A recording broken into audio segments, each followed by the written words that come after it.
For my ninth cube slide, I decided to cover the skin condition rosacea. Rosacea is a skin condition where redness and blood vessels become visible on your skin.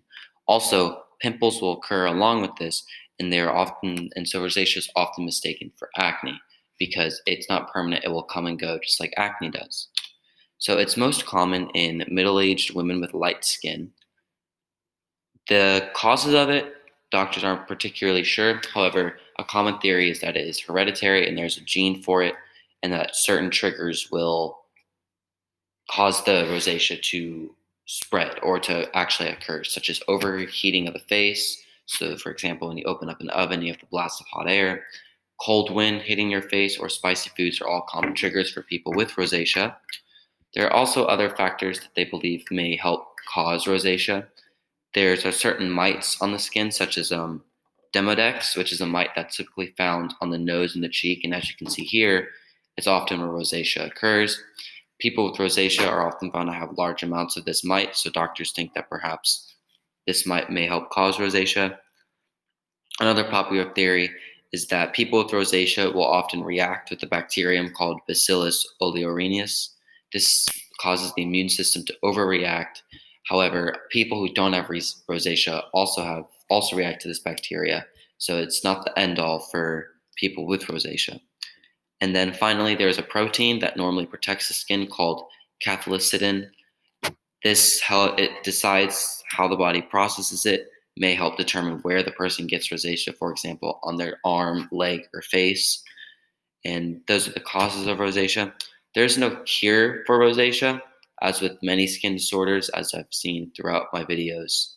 However, unlike other skin conditions, there's treatments that can drastically reduce the effects of rosacea. And if applied properly, and if you don't have a severe form of rosacea, it can basically get rid of it. Or at the very least, you can get rid of it as soon as it appears.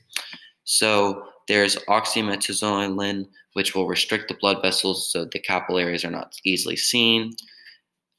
There is the light therapy, which, as I explained earlier, is where you sit in a box and bright lights are shined on you. And obviously, there's more to it, but that's the gist of it. It reduces the appearance of the blood vessels and other redness, so like it'll make it blend in better to your actual skin. And also, isoteratonin. It's an acne cream, and most acne creams will actually work with rosacea because rosacea is very similar to acne. So just basically any acne treatment would also work for the milder forms of rosacea. For example, the redness and the pimpling, as the capillaries appearance doesn't occur until more severe forms of rosacea are seen. So the epidermis, the way that layer of skin is impacted is that, well, you can see it's not directly impacted by rosacea. However, the epidermis is what you can see, and so you see through it. The dermis is what's mainly impacted, as it's the top layer of the dermis that becomes deteriorated, such as right here, in which case the capillaries are more easily visible, in which case you can see it. Also, the lack of collagen and elastin fibers in the dermis will also cause it to collapse, which will then force the blood vessels closer to the epidermis, in which case you can then see it. And that is rosacea.